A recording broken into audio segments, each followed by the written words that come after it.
యేసుక్రీస్తు నామములో కూడి చేరి వచ్చిన మీ అందరికీ హృదయపూర్వకమైన నిండు వందనాలు తెలియజేస్తూ ఉన్నాం. గడిచిన జన్మల నుంచి దేవుడు మనల్ని తన ఉచితమైన లెక్కల నీడలో కాచి కాపాడి మనకి ఒక నూతనమైన దినాన్ని మనకి ఆయన ఇచ్చారు. అలాగే ఈ పునరుద్ధానపు ఆరాధనలోకి మనల్ని దేవుడు మనల్ని నడిపించాడు. అందుని బట్టి దేవాది దేవునికి కృతజ్ఞత ఆశీస్సులు చెల్లించబద్దులమై ఉన్నాం. హల్లెలూయా, హల్లెలూయా. మనము చూసినట్లయితే మన భక్తి అంట ఎలా ఉంటుందంటే, మనము ఆరంభ దినాల్లో యేసు ప్రభువుని మన సొంత రక్షకుడిగా అంగీకరించినప్పుడు మన భక్తి ఎలా ఉంది? దేవుడి కోసము నేను ఏదైనా చేయాలి అని ఎంతో ఆసక్తి కలిగి ఆశ కలిగి మనము దేవుని సన్నిధికి వచ్చేవారంగా ఉంటాము. అలాగే దేవుని పనులలో కూడా మనము అదే విధముగా ఆశతో పాల్గొని దేవుని పనులు చేయడానికి మనం ఇష్టపడతా ఉంటాం. దయచేసి అందరూ గమనించండి, వినండి. దేవుని కొంత సమయం మాత్రమే మనం ఎక్కడ ఉంటాం కాబట్టి పిల్లలు ఆడుకుంటా ఉంటారు. వారి మీద శ్రద్ధ చూపించకుండా మనము వాక్యం విందాం. చూసినట్లయితే ఎంతో ఆశతో దేవుని సన్నిధికి వచ్చి దేవుడిని ఆరాధించేవారుగా ఉంటాము. అలాగే దేవుని పనులలో మనము వాడబడేవారుగా ఉంటాం. నిదానంగా ఆ యొక్క భక్తి ఏమైపోతా ఉంటుందంట? చల్లారిపోతా ఉంటుంది, దిగజారిపోతా ఉంటుందంట. తర్వాత మన భక్తి ఏమవుతా ఉంటుంది? అందరూ వాద కార్యక్రమాలన్నిటికీ వెళ్ళేవారుగా ఉంటారు. అన్ని దేవుని పనుల్లో వాడబడేవారుగా ఉంటారు. నిదానంగా దేవుని పనిలో వాడబడటం ఆపేస్తాం. అలాగే నిదానంగా వార కార్యక్రమాల్లో కూడా ఏమవుతాం? పాల్గొనడం మానేస్తాం. అలాగే నిదానంగా ఆదివారాలు కూడా ఏమవుతా ఉంటుంది? బలారాధన చేస్తే చాలే, మిగతా ఆదివారాలు కూడా ఏముందిలే, బలారాధన రోజు బలలో పాల్గొంటే చాలే అని మిగతా ఆదివారాలు మానేసి తీసుకొద్దాం. రానున్న దినాల్లో ఏమవుతుంది? ఆ బలారాధన కూడా మానేసి పండగలప్పుడు వెళ్దాంలే అనే స్థితికి వస్తాం. తర్వాత ఆ పండగలప్పుడు వచ్చే స్థితి నుంచి మనం ఏమైపోతాం? పూర్తిగా దేవుడి నుండి దూరం అయిపోయి మనము ఏ స్థితి నుండి దేవుళ్ళలోకి వచ్చామో మరలా అదే స్థితికి మరలా వెనుదిరిగి మనం వెళ్ళిపోయే వారంగా ఉంటాం. వెనుదిరిగి మరలా మనము వెళ్ళిన వారం అయితే ఉపయోగకరంగా ఉంటుందా?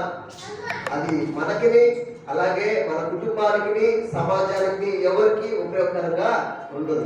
ఒక సముద్రపు నీటిని తీసుకొని ఆ సముద్రం నుండి ఉప్పు తయారు చేసినప్పుడు అది ఎంతో మందికి ఉపయోగకరంగా ఉంటుంది. మరలా అదే నీళ్ళలో తీసుకెళ్లి పడేస్తే కరిగిపోయింది. మరలా ఆ నీళ్లు ఎవరికి ఉపయోగకరంగా ఉండదు. అలాగే మన యొక్క ఆత్మీయ జీవితం, భక్తి జీవితం కూడా ఇంకా అంచులంచులుగా దినదినము ఎలా ఉండాలంట? అభివృద్ధి పొందేవారుగా ఉండాలి. అంచులంచులుగా మనము ఎదిగేవారుగా ఉండాలి. మన యొక్క కుటుంబ జీవితాల్లో చూసినట్లయితే, పనుల్లో చూసినట్లయితే, ఉద్యోగాల్లో చూసినట్లయితే, చదువులలో చూసినట్లయితే ప్రతి ఒక్కరూ దేన్ని కోరుకుంటారు? అభివృద్ధిని కోరుకుంటారు. హల్లెలూయా. ఎవరు అభివృద్ధిని కోరుకోని వారు ఎవరు? ఏ పని అయితే వారు చేస్తున్నారో, ఏ ఉద్యోగం అయితే చేస్తున్నారో ఆ పనిలో ఉన్నతమైన స్థితిని కోరుకుంటారు. ఆ పనిలో అంచులంచులుగా దీవించబడాలని, ఆ పనిలో అంచులంచులుగా ఆశీర్వదించబడాలని ప్రతి ఒక్కరము మనము కోరుకుంటాం. కానీ మనము భక్తి జీవితానికి వచ్చినట్లయితే అంచులంచులుగా మనము ఏమైపోతా ఉన్నాం? దిగజారిపోయే స్థితికి వస్తూ ఉన్నది. ఆత్మీయ జీవితానికి వచ్చేప్పటికి మనము చల్లారిపోయే స్థితిలో ఉన్నాం. కొంతమంది లోకము కావాలి, అలాగే దేవుడు కావాలి అంటే నిలువచ్చిన స్థితిలో ఉంటారు. అంటే లోకంలో కార్యక్రమాల్లో అన్నింటిలో పాల్గొంటారు, అలాగే చర్చిలో కూడా కావాలి. దేవుడు కావాలి, అటు లోకం కావాలి. అంటే దేవుడు మనల్ని ఏం చేశారు? సముద్రం నుండి ఉప్పు ఏ విధంగా వేరుపరిచారో అదే విధంగా వేరుపరిచారు. ఎంతో మందికి ఉపయోగకరంగా ఉండాలని మనం వాక్య భాగంలోకి వెళ్దాం. చూసినట్లయితే అనేక మంది అనేక గ్రామాల నుండి ఏమవుతా ఉంటారు? ఒక పుట్టి వారు ఉన్నతమైన స్థితికి వెళ్తా ఉంటారు. రతన్ టాటా కావచ్చు, అబ్దుల్ కలాం కావచ్చు, గొప్ప వారు అనేక కుగ్రామాల నుంచి వారు ఏమయ్యారు? వచ్చారు. ఆ గ్రామము ఒక ఆణిముత్యాన్ని అందించింది అని చెప్పుకుంటాం. ఆ గ్రామము ఒక ఆణిముత్యాన్ని, ఒక దేశానికి గొప్ప వ్యక్తుల్ని మనకి పరిచయం చేసింది అని మనం చెప్పుకుంటా ఉంటాం. అలాగే విధంగా నజరేతు అనే ఊరి నుండి మనకి ఎవరు పరిచయం చేసింది? యేసు ప్రభువుని పరిచయం చేసింది. మనం చూసినట్లయితే ఈ లోకంలో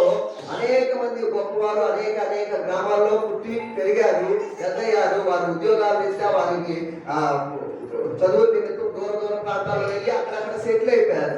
మోడీ చూసినట్లయితే గుజరాత్ నుంచి ఏమైపోయాడు, ఆయన సీఎంగా చేశాడు. సీఎంగా చేసిన తర్వాత అంచనంచగా ఒక ప్రధానమంత్రి పొజిషన్ వచ్చాడు. ఆ గ్రామము ఆయన ఏం చేసింది, ఒక గొప్పవారిగా చేసింది. అలాగే ముఖ్యమంత్రులు కావచ్చు, ఎమ్మెల్యేలు కావచ్చు, అనేక గొప్పవారు కావచ్చు, ఆయా గ్రామాల నుంచి వారు పెరిగి పెద్దయ్యి వారు ఒక దేశానికి ఉపయోగపడే విధంగా, అలాగే దేశంలో గొప్ప వ్యక్తులుగా తెలుసుకుంటారు. అలాగే ప్రపంచానికి లోకమంతటికి ఉపయోగపడే వ్యక్తిని ఎవరు పరిచయం చేసింది, నజరేతు అనే గ్రామం యేసు ప్రభువుని పరిచయం చేస్తా ఉందన్నమాట. ఆ మరియ ద్వారా ఎవరిని పరిచయం చేసింది, యేసు ప్రభు ద్వారా. ఆ నజరేతు నుంచి ఒక మంచిది, ఒక లోకానికి ఉపయోగపడేది, ఒక దేశానికి కాదు, అలాగే ఒక ఊరికి కాదు, గ్రామానికి కాదు, ఒక పట్టణానికి కాదు, ఈ లోకమంతటికి ఉపయోగపడే ఆణిముత్యాన్ని, ఒక లోక రక్షకుడిని ఎవరు పరిచయం చేశారు, ఆ గ్రామం. దేవుడు ఈ లోకానికి తీసుకొచ్చాడు. ఆ గ్రామం నజరేతు అనే గ్రామము పరిచయం చేసింది. నజరేతు అనే గ్రామం నుండి మరియ గర్భాన యేసు ప్రభువారు యొక్క లోకానికి రావడం జరుగుతూ ఉంటుంది అన్నమాట. చూసినట్లయితే ఆ పాట ఉంటా ఉంటుంది, నీవు తప్ప నాకు ఈ లోకంలో పాడదాం. నీవు తప్ప నాకు ఈ లోకంలో ఎవరున్నారయ్యా, నీవు తప్ప నాకు ఈ లోకంలో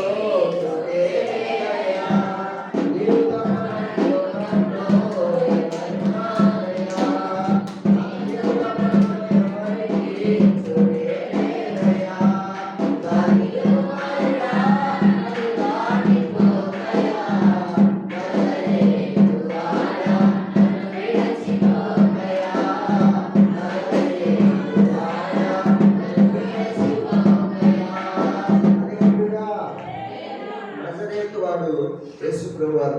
దావీదు కుమారుడు ఎవరు, యేసు ప్రభువారు. నజరేతు వాడు ఎవరు, యేసు ప్రభువారు. ఆయన అంట మనల్ని దాటిపోయే దేవుడు కాదు, ఆయన మనల్ని విడిచిపోయే దేవుడు కాదు. కింద చట్టాల్లో ఉంటుంది కదా, గురుడి వాడినయ్యా నా కన్నులు, ఆయన గురుడి వారికి ఏం చేస్తారంట, చూపిస్తారు, ఆ కన్నులు బాగు చేస్తారు. అలాగే మోగవాడినయ్యా నా స్వరము విలువ, ఆయన మోగపోయిన స్వరాన్ని ఆయన ఏం చేస్తారు, మాట్లాడే విధముగా ఆయన స్వస్థపరుస్తాడు, బాగు చేస్తాడు. అలాగే పుట్టివాడునయ్యా నాకు నా తోడు నడము, మన పక్షాన ఆయన ఉండి మనల్ని ఏం చేస్తాడు, ఆయన నడుస్తాడంట.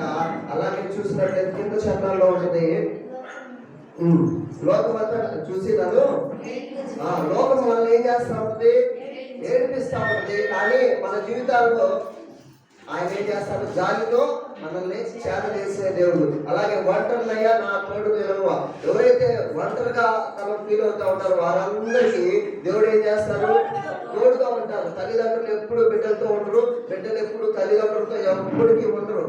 కానీ దేవుడు ఎల్లప్పుడూ మనతో ఉంటాడు. మన యొక్క బాధను చూసి ఆయన మనల్ని బాధను దూరపరుస్తాడు. అలాగే నా తల్లి నన్ను మర్చిపోయినా, నా తండ్రి నన్ను విడిచిపోయినా, తల్లిదండ్రులై మనల్ని రాజించేది దేవుడు అని వాక్యం సెలవిస్తా ఉంది. నిజముగా ఆ నజరేతు వాడు యేసు ప్రభువు వారు ఏం చేస్తారంట, మనల్ని దాటిపోడంట, అలాగే మనల్ని విడిచిపోడంట. మనం ఏ పరిస్థితుల్లో ఉన్నామో ఆ పరిస్థితుల నుంచి మనుషులు దాటిపోతారేమో కానీ దేవుడు మాత్రం ఎప్పటికీ మన నుంచి దాటిపోడు. హల్లెలూయా.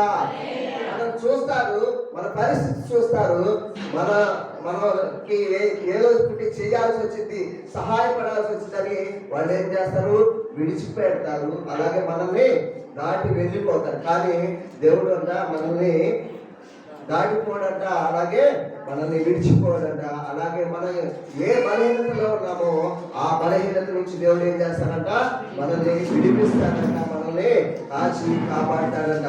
అలాగే చూసినట్లయితే ఆ లోక రక్షకుడిని ఆ నజరేతు అనే గ్రామం ఏం చేసింది, పరిచయం చేసింది. అలాగే మరియ గర్భాన మరియ గర్భం ద్వారా ఆయన యొక్క లోకానికి రావడం జరుగుతూ ఉందన్నమాట. నిజంగా చూసినట్టయితే మరియ విధేయత చూపించిందంట. హల్లెలూయా. ఏం చూపించింది మరియ? విధేయత చూపించింది.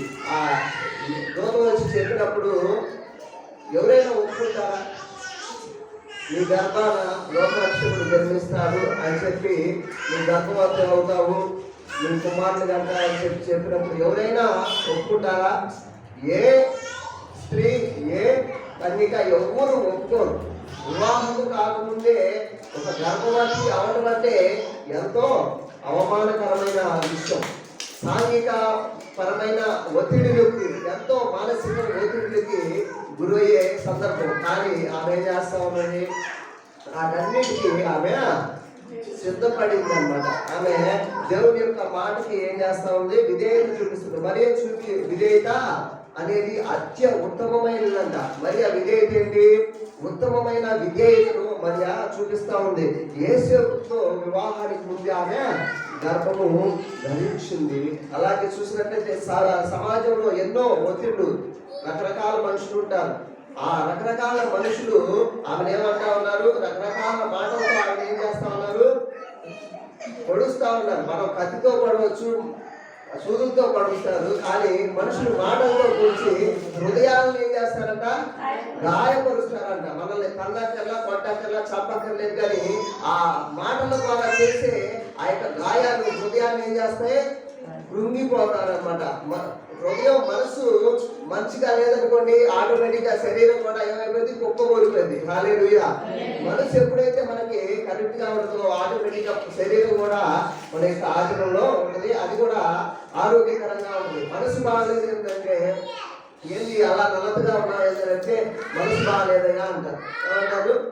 మనసు బాగాలేదంటారు. మనసు బాగోకపోతే ఏమి చేయబుద్ధి కాదు, ఏమి తినబుద్ధి కాదు, ఏమి తాగబుద్ధి కాదు, అలాగే నిద్ర కూడా పట్టదు. ఈ విధంగా ఉంటా ఉంటుంది. కానీ ఎటువంటి మాటలు అంటానికి సిద్ధమయ్యాయన్నప్పటికీ వాళ్ళు అంటారు.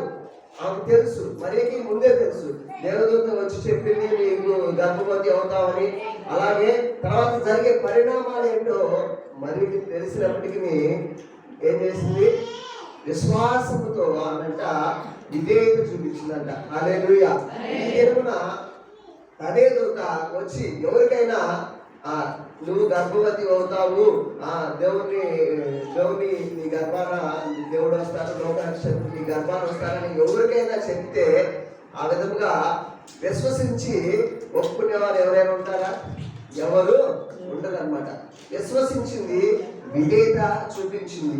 ఆ విశ్వసించి విధేయత చూపించడం అనేది ఎంతో ఉత్తమమైన విధేయత, ఎంతో ఉత్తమమైన విశ్వాసం ఉంటేనే, ఎంతో గొప్ప విశ్వాసము, ఉత్తమమైన విశ్వాసం ఉంటేనే కానీ దానికి అంగీకరించారన్నమాట. ఆమె అంగీకరించడానికి గల కారణం దేవుడు సమస్తము చేస్తాడు. ఆయన సమస్త చేయడానికి ఆయన అర్హుడు అని చెప్పి ఆమె నమ్మింది, విశ్వసించింది. అలాగే ఆమె వినయపూర్వకంగా ఆమె అంగీకారం తెలిపింది అనమాట. వినయపూర్వకంగా ఆమె అంగీకారము తెలపడాన్ని మనం చూస్తూ ఉన్నాం అనమాట. అనేక మందికి ఆమె ఒక మాదిరికరంగా ఉంటుంది అనమాట. అలాగే చూసినట్లయితే ఆమె కన్యకగా ఉండి గర్భవతి అవుతా అనున్నది ఆమెకి ఏంటంటే అంత సులువైన పని కాదు. ఆమెకు అర్థం కాని విషయం అది. నేను వివాహం కాకుండా గర్భవతిని అవుట అనేది అది ఆమెకి అర్థం కాని విషయం. దేవుడు ఎలా చేస్తాడో ఆమెకు తెలియదు, కానీ దేవుడు వర్తమానాన్ని మాత్రం ఆమెకి సందేశాన్ని మాత్రం ఇచ్చాడు. కానీ ఆమె ఏం చేసింది? ఆ సందేశాన్ని విని విశ్వసించి ఒప్పుకుందనమాట. ఆమె ఎలా చేయగలిగిందంటే ప్రభు ఎదుట తన స్థానం ఏంటో ఆమె తెలుసుకుంది. ప్రభు ఎదుట తన స్థానం ఏంటో తెలుసుకుంది. ఆమె అంటా ఉంది, ఇదిగో నేను ప్రభు దాసురాలును అనే మాట వాడుతూ ఉంది. నేను ప్రభు దగ్గర మన స్థానం ఏంటి? ప్రభు దగ్గర మన స్థానం. మనం ఏదైనా స్థానం కావాలంటే ఒక ఉన్నతమైన స్థానాన్ని కోరుకుంటాం. హల్లెలూయా. అత్యుత్తమమైన స్థానాన్ని కోరుకుంటాం. గొప్పగా ఉండాలి, నన్ను పిలవాలి, పేరు పెట్టి పిలవాలి, లేకపోతే నేను ఉన్నతమైన స్థితిలో ఉండాలి, ఒక అధికారిగా ఉండాలి అని చెప్పి మనం ఏం చేస్తూ ఉంటాం? మనం ఎక్కువ స్థితిలో ఉండాలి, ఉన్నత స్థితిలో ఉండాలి అని ఆలోచిస్తాము. కానీ ఈ వెంట ఏమనుకుంటుంది? నేను ప్రభు యొక్క దాసురాలును అని ఎంత తగ్గించుకొని ఆమె మాట్లాడుతూ ఉంది. మరి ఏమంటా ఉన్నది?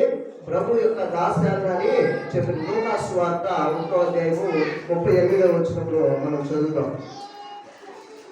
లూకాసు వార్త ఇదిగో ప్రభు దాసురాలను ఈ మాట చొప్పున నాకు జరుగును గాక అని అంతట దూత ఆమె యుద్ధ నుండి వెళ్ళాను. ఇక్కడ చూసినట్లయితే ఆమె నేను ప్రభు యొక్క దాసురాలు అనే మాట మాట్లాడుతూ ఉంది. అలాగే చూసినట్లయితే మన యొక్క జీవితాల్లో యేసుక్రీస్తును ప్రభువుగా, అంటే ఆయన గొప్పవాడుగా ఉండాలి, మనము ఎలా ఉండాలి, దాసులుగా ఉండాలి. ఆయన ప్రభువు ఉండాలి, మనము దాసులుగా ఉండాలి. మనం ఏమనుకుంటాం, మనం ప్రభులుగా ఉండాలి, వారే దాసులుగా ఉండాలని మనము కోరుకుంటాం. కానీ ప్రభు ఎవరు? దేవాది దేవుడు, మనం సృష్టించిన సృష్టికర్త. అలాగే యేసు వారు మనకి ఎవరు? మనకి ప్రభు. యేసుక్రీస్తు ప్రభువుగా మన జీవితంలో ఉండాలి. అలాగే మనము ఆయన దాసులుగా ఉండాలి. మరి అంట ఏం చేస్తా ఉన్నది? విధేయతతో, వినయంతో ఆ యొక్క వర్తమానం ఏదైతే వచ్చిందో దేవదూత దగ్గర నుంచి, ఆ వర్తమానాన్ని విధేయతతో ఆమె అంగీకరించింది. అలాగే అంగీకరించడానికి గల కారణం ఏంటి అంటే ప్రభు దగ్గర ఆమె స్థానము ఆమె గ్రహించింది. నేను ప్రభు యొక్క దాసురాలుని అని చెప్పి ఆమె గ్రహించింది. అందుకనే ఎప్పుడైనా చూసినట్లయితే పేదవారు ఎలా ఉంటారు? ఎప్పుడు కొంచెం దీనంగా ఉంటారు. అంటే ఏమి అన్ని నాకంటే అడిగి మరి ఉంటుందంట, ఏమి లేదు నాకు ఎగిరెగిరి పడిందంట. ఆమెకి అన్నీ ఉన్నప్పటికీ ఆమె ఉన్న పేదరికాన్ని బట్టి ఆమె ఎలా ఉంది? దీనముగా ఉంది. ఆ దీనురాలను ఏం చేశాడు? దేవుడు కటాక్షించాడంట. హల్లెలూయా. ఆ దీనత్వాన్ని దేవుడు చూశాడు. ఆమెని కనిపిస్తే ఆమె దీనత్వంగా ఉంటుంది కాదు, ముందు ఆమెలో ఉన్న క్వాలిటీస్ దేవుడు చూశాడు. హల్లెలూయా. ఆమెలో ఉన్న లక్షణాలు దేవుడు చూశాడు. చూసినప్పుడే ఆమెని దేవుడు ఏం చేశాడు? ఆమె గర్భాన యేసుప్రభువు వారు ఈ లోకానికి రావాలని దేవుడు కోరుకున్నాడు అనమాట. చూసినట్లయితే క్వాలిఫికేషన్స్ చూస్తారు. మొదట ఉద్యోగం రావాలంటే ఏం చేస్తారు? క్వాలిఫికేషన్ చూస్తారు. మనలో ఎటువంటి క్వాలిఫికేషన్స్ ఉన్నాయి, మనలో ఎటువంటి అర్హతలు ఉన్నాయి అని చెప్పి మనలో ఉన్న వాటిని చూసి వారు ఉద్యోగం ఇస్తారు. అలాగే దేవుడు కూడా మనలో ఉన్న ఏదైతే క్వాలిటీస్, లక్షణాలు ఉన్నాయో ఆ క్వాలిటీస్ ని దేవుడు ఏం చేస్తాడంట? చూస్తారంట. అలాగే మరి యొక్క జీవితంలో ఆ దీనత్వాన్ని చూశాడు. ఆమె ఆ మాటలో కూడా చూసినట్లయితే నేను ప్రభు యొక్క దాసురాల్ని అని చెప్పి మాట్లాడుతూ ఉన్నది. ఆ దీనత్వాన్ని చూశాడు, ఆమె విధేయతను చూశాడు, ఆమె యొక్క వినయాన్ని దేవుడు చూశాడు. కాబట్టి ఆమె ద్వారా దేవుడు ఏం చేశాడు? ఈ లోకానికి రావాలని దేవుడు ఆశపడతా ఉన్నాడు అనమాట. ఆమె యొక్క దీనరాలి యొక్క ఆయన తన దాసురాలి దీనస్థితిని కటాక్షించును. ఆమె దాసురాలుగా ఉంటా ఉన్నది. ఆమె దీనస్థితి ఉంది. ఆమె దీనస్థితిని ఎవరు చూశారంట? దేవుడు చూశారు. ఆ దీనస్థితిని చూసి ఆమెను దేవుడు కటాక్షించారంట. బైబిల్ వాక్యం చదివిస్తా ఉంది. దేవుడి యొక్క కనులు ఎక్కడ ఉన్నాయంట? మనుషులు ఏ విధంగా పై రూపాన్ని చూస్తారంట. దేవుడు హృదయాంతరంగాన్ని దేవుడు చూసి వారికి ఏం చేస్తాడు? జవాబు దయచేస్తాడు. దావీదు జీవితంలో కూడా చూసినట్లయితే అందరూ గొర్రెలు కాకుండా చూశాడు. దేవుడు ఏం చేశాడు? రాజుగా చూశాడు. హల్లెలూయా. అంటే మనం చూసే కోణం వేరు. వీడేంటి, వీడు బతికేస్తా అని చెప్పి మన యొక్క మానవుని కోణంలో, మానవుని యొక్క దృక్కోణంలో మనం చూస్తూ ఉంటాం. దేవుడు తన యొక్క దృక్కోణంలో చూస్తాడంట. మనం ఎలా చూస్తాం? హల్లెలూయా. మనమంట ఒక గుర్రం ఉందనుకోండి, గుర్రం ఎలా చూస్తుంది? కాస్త వెళ్ళేటప్పుడు ముందు చూసుకుంటా వెళ్తుంది, పక్కన చూస్తుంది, ఇట్లా పైకి వెళ్తుందిగా. దేవుడు అంట ఒక పక్షి ఉంది. పక్షి ఏం చేస్తుంది? అంతా చూస్తుంది. పక్షికి మొత్తం కనబడతా ఉంటుంది. అలాగే దేవుడు ఎక్కడుంటాడు? పైన ఉంటాడు. ఆ పైనుండి లోకమంతటిని దేవుడు ఏం చేస్తాడంట? ఆయన చూస్తాడంట. ఆ లోకమంతటా ఆయన కళ్ళు దృష్టి సంచరిస్తూ ఉంటుందంట. అలాగే ఆయన యొక్క కళ్ళు మనుషులు పై రూపాన్ని చూస్తారు. అలాగే దేవుడు తన యొక్క అంతరంగం, మనుషుని యొక్క అంతరంగాన్ని చూస్తారంట. నా అంతరంగం మీకు తెలియదు, మీ అంతరంగం నాకు తెలియదు. మన యొక్క అందరి యొక్క అంతరంగాలు ఎరిగిన వాడు దేవుడు ఒక్కడే అన్నమాట. నీకు దేవుడికి మధ్య సంబంధం అనేది ఎలా ఉండాలి? ఒక దృఢంగా ఉండాలి. అప్పుడు దృఢంగా ఉన్నప్పుడే మనం దేవుడితో ఒక స్నేహితులుగా ఉన్నప్పుడే, సన్నిహితంగా ఉన్నప్పుడు మనము దేవునికి మనము దగ్గర అవుతా ఉంటాం. దేవుడికి మనం క్లోజ్ ఫ్రెండ్స్ ఉంటారు. ఆ క్లోజ్ ఫ్రెండ్స్కి ఏం చెప్పుకుంటాం? ప్రతి ఒక్కటి మనము చెప్పుకుంటా ఉంటాం. ఇంట్లో తల్లిదండ్రులు కూడా తెలియని పిల్లలు ఏం చేస్తారు, ఫ్రెండ్స్ చెప్తారు. మనకు పెద్దవాళ్ళకు కూడా తెలియదు. ఏదైనా జరిగిన సంఘటన, ఏదైనా సందర్భం వస్తే కానీ ఆ మాటలు తల్లిదండ్రులకు తెలియదు. కానీ ప్రతి ఒక్కటి పిల్లలు ఏం చేస్తారు, వాళ్ళ ఫ్రెండ్స్ కి షేర్ చేసుకుంటా ఉంటారు. వాళ్ళ ఫ్రెండ్స్ తో ఆ మాటలు పంచుకుంటా ఉంటారు. మనం కూడా ప్రతి ఒక్కటి మన జీవితాల్లో ఎవరితో పంచుకునేవారుగా ఉండాలి, దేవునితో మనము పంచుకునేవారుగా ఉండాలి. దేనికంటే మన యొక్క స్థితిగతులు ఎరిగిన దేవుడు మాత్రమే. మన యొక్క స్థితిగతులు ఎరిగిన దేవుడికి మనం ఏం చేయాలి, మనము ఆయన సన్నిధిలో మొరపెట్టే వారుగా ఉండాలి, మనము ప్రార్థించేవారుగా ఉండాలి అనంట. లేఖనాలన్నీ కూడా ఆమెకంట తెలుసంట. పాత నిబంధనలో ఉన్న లేఖనాలన్నీ ఎవరికి తెలుసంట, ఆ పల్లెటూరులో పుట్టిన ఆ మరి కంట తెలుసంట. ఆ పాత నిబంధనలో ఉన్న ఆ లేఖనాలన్నీ చదువుతున్నా కూడా ఆమె ఎంతో శ్రద్ధగలి ఆ లేఖనాలన్నింటినీ చదువుతుందంట. అలాగే యేసేపు మరియ వారిద్దరు కూడా ఆ ధర్మశాస్త్రముకు సంబంధించిన విషయాలన్నింటినీ వారు చదువుతా ఉండేవారంట. అలాగే దేవునిలో కూడా వారు ఎంతో ఎదుగుతా ఉండేవారంట. ఎంతో ఆసక్తి కలిగి వారు జీవిస్తూ ఉండేవారంట. అందుకే ఆమె యొక్క లేదు కాదు అని ఏం చెప్పలా. దేవుని దూత వచ్చింది, ఆ మాట చెప్పింది. మాట చెప్పిన వెంటనే నా వల్ల కాదయ్యా, నా బంధువులు ఉన్నారు, మిత్రులు ఉన్నారు, నాకు ఇప్పుడే ఎంగేజ్మెంట్ అయింది, నన్ను వెలివేస్తారు గ్రామం నుంచి అని చెప్పి లేదు కాదు కూడదు అని చెప్పలేదు. ఎందుకంటే ఆమె ధర్మశాస్త్రాన్ని చదివింది, దేవుని యొక్క మాటలు తెలుసుకుంది, దీనురాలుగా ఉంది, ఆమె దాసురాలుగా తను తగ్గించుకుంది, వినయముగా ఉంది. దేవుడు ఏం చేశారు, ఆమె ద్వారా రావాలని కోరుకున్నాడు అనమాట. ఆమె ఎలా చేయగలిగిందంటే, మొదటిగా ఆమె ప్రభు దాసురాలును అని ఆమె తాను తగ్గించుకుంది. మనం కూడా ఆ విధముగా తగ్గించుకునేవారుగా ఒప్పుకోవడానికి గల కారణం ఏంటంటే, ఆమె విశ్వసించింది, అలాగే విధేయత చూపించింది. అలాగే రెండోగా ఆమె అలాంటి ఆ పని ఒప్పుకోవడానికి గల కారణం ఏంటి, ఎందుకు అలా చేయగలిగిందంటే ఆమె తగ్గించుకుంది, ప్రభు యొక్క దాసురాల్ని అని. రెండోదిగా మనం చూసినట్టయితే దేవుని వాక్యం గల శక్తిని ఆమె గుర్తించింది. దేవుని మాటలో ఉన్న శక్తిని ఆమె గ్రహించింది, దానిలో ఉన్న సారాన్ని ఆమె గ్రహించింది. వాక్యం ద్వారా ఏమవుతారు, ఎంతో మంది బలపడతా ఉంటారు. వాక్యం ద్వారా ఎంతో మంది ప్రోత్సహించబడతా ఉంటారు. వాక్యం ద్వారా ఎంతో మంది హెచ్చరించబడతారు, ప్రోత్సహించబడతా ఉంటారు, బలపరచబడతా ఉంటారు. చనిపోదాం అనుకున్న వారు కూడా ఏమవుతారు, ఆ మాటలు విని చనిపోకుండా ఉన్నవారు ఎంతో మంది ఉన్నారు. వారు కూడా దేవుడి సేవలో వాడబడుతున్న వారు అనేక మంది ఉన్నారు. అనేక మంది సాక్ష్యాలు ఉన్నట్లయితే ఆ వాక్యం ఏం చేస్తా ఉన్నదంట, వారిని ఓదార్చుతా ఉన్నదంట. వాక్యము వారిని ప్రోత్సహిస్తూ ఉన్నదంట. వాక్యము వారి సందర్భాన్ని బట్టి, ఎవరి సందర్భాన్ని బట్టి వారి హృదయాన్ని ఏం చేస్తా ఉన్నది, తాకుతా ఉన్నదంట. అందుకనే వాక్యం యొక్క ఆ సారాన్ని వారు గ్రహించారంట. అందుకనే ఈ మాట చొప్పున జరుగునుగా కానీ ఆమె ఏం చేస్తా ఉంది అని పలికింది. అదే 38 వచనంలో నీ మాట చొప్పున జరుగునుగాక అని ఆమె పలికిందంట. చూసిన మాట అంటే ఏంటి, ఆ మాటలో ఏముంది, మన మాటల్లో శక్తి ఉండదు. కళ్ళగుల్లి కబుర్లు చెప్పామంటారు కదా కొంతమంది, కళ్ళగుల్లి కబుర్లు చెప్పమాకు, వట్టి మాటలు చెప్పమాకు, అబద్ధాలు చెప్పమాకు, ఇట్లా మనం మాట్లాడుకుంటాం. కానీ దేవుడి మాట ఎలా ఉంటుందంట, సత్యం అంట. సత్యం అలాగే శక్తి గలది, అది రెండొచ్చుగా వాడిగల ఖడ్గం అంట. వాక్యము మనల్ని ఏం చేస్తూ ఉంటుంది, మనల్ని బ్రతికిస్తూ ఉంటుంది. కాబట్టి ఆమె మొదటిగా ప్రభు యొక్క దాసురాలు అని తన స్థాయిని ప్రభు దగ్గర, దేవుని దగ్గర తన స్థాయి ఏంటో తాను తెలుసుకుంది. తన స్థాయి ఏంటి, దేవుని దగ్గర దాసురాలు అని.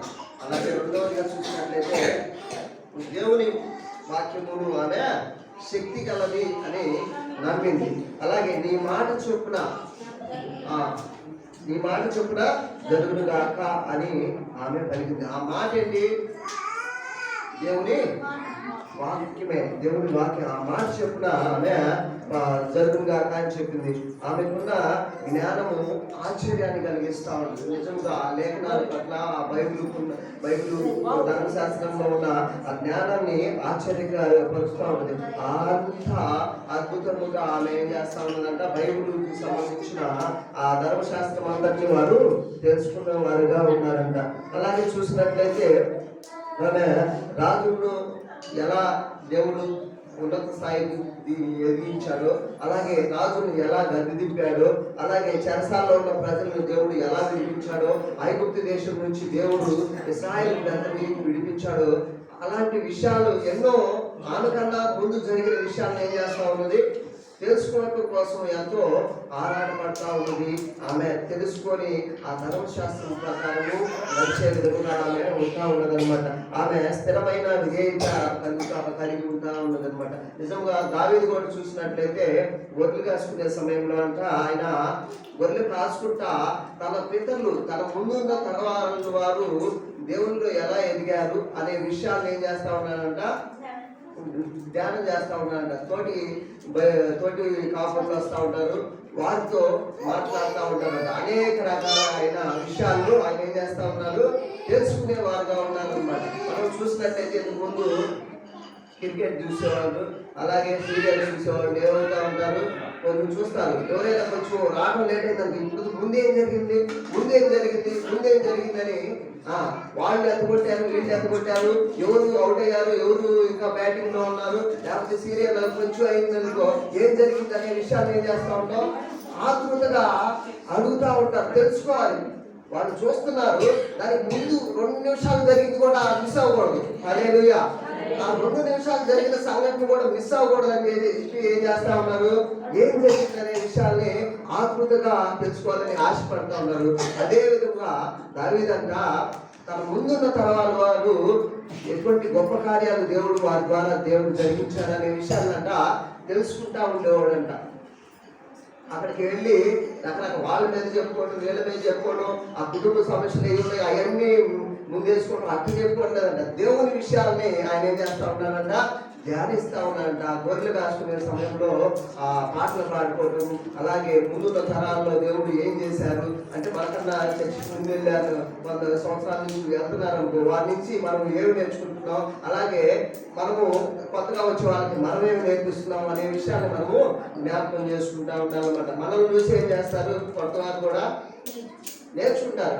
మనం వచ్చే వరకు ఒక మాదిరిగా ఉండాలి. అలాగే దావీదుకి తనకున్న ముందున్న వారంతా మాదిరికరంగా ఉన్నారు. ఆయన కూడా వాటిని ఏం చేస్తా ఉన్నాడు, గ్రహిస్తా ఉన్నాడంట. అలాగే హంస ఏం చేస్తా ఉన్నది,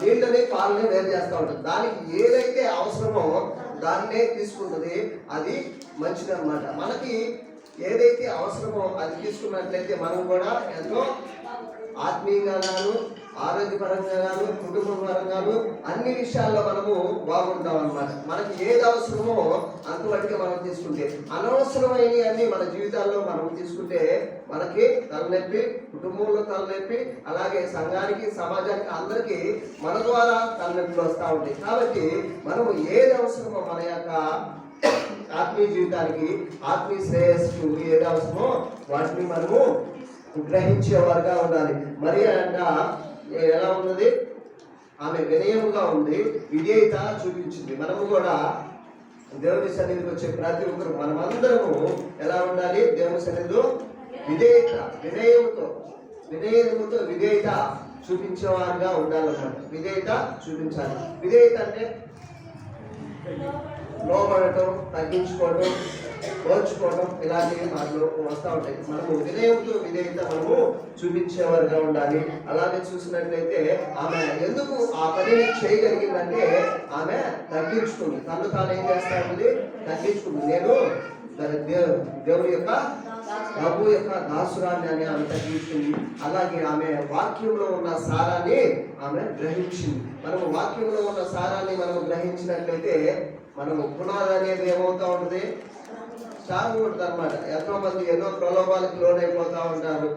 అవి ఎంతో మంది స్వస్థతల కోసం వస్తారు, ఆ స్వస్థతలు తినగానే వెళ్ళిపోతా ఉంటారు. అంటే నిజముగా దేవుని యొక్క ప్రేమను, అలాగే దేవుని యొక్క వాక్యాన్ని, దానిలో ఉన్న సారాన్ని ఎవరైతే గ్రహిస్తారో వారు ఎలా ఉంటారంట, నిలిచి ఉంటారు. ఆ వేర్లు అనేవి లోతుగా వెళ్తా ఉంటాయి. ఆ వాక్యాన్ని గ్రహించకుండా పై మనము దేవుడు మనకి ఏం చేయాలి, మన కుటుంబంలో ఏ అవసరతలు ఉన్నాయి, ఏ అవసరతలు దేవుడు తీర్చాలి, ఆ అవసరతల కోసం, ఆ ఆశ్చర్య కార్యాల కోసం దేవుడు చేస్తాడు. మన యొక్క దేవుడి సన్నిధికి వస్తూ ఉంటాం, దేవుడు మన అవసరాలు తీస్తూ ఉంటాడు. మన కుటుంబంలో పిల్లలు ఉన్నారు, మనతో పాటు ఉంటా ఉన్నారు, వారికి ఎప్పుడు ఏది అవసరమో మనకు తెలుసు తల్లిదండ్రులుగా. హల్లెలూయా.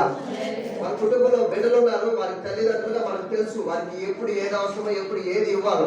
అలాగే దేవుడికి కూడా ఎప్పుడు ఏది ఇవ్వాలో తెలుసు. కానీ మనం ఏం చేస్తా ఉంటాం, ఓపిక పట్టడం, సహనం అనేది ఉంచుకోకుండా నాకు ఇన్స్టెంట్ గా అన్ని కావాలి. నేను ఎప్పుడు చెబుతా ఉంటాను, ఇన్స్టెంట్ గా వచ్చిన ఇన్స్టెంట్ గానే పోతాయి. అలాగే మనము దేవుడి కోసం ఏం చేయాలి, ఎదురు చూడాలి. మనము దేవుడు ఇచ్చే దానికోసం మనము ఎదురు చూసేవారిగా ఉండాలి, ఓర్పుతో ఉండాలి, సహనంతో ఉండాలి. ఆమె విధేయత చూపించిందంట, లోబడిందంట. రెండోదిగా ఆమె దేవుని వాక్యంలో ఉన్న సారాన్ని ఆమె గ్రహించగలిగింది. అలాగే పాత నిబంధనలో ఉన్న ఆ యొక్క మర్మాలన్నింటినీ ఆమె తెలుసుకుంటా ఉన్నది. అలాగే దేవుని వాక్యంలో ఉన్న మర్మాలన్నింటినీ ఏం చేస్తా ఉన్నారు, మనము తెలుసుకునే వారిగా ఉండాలి.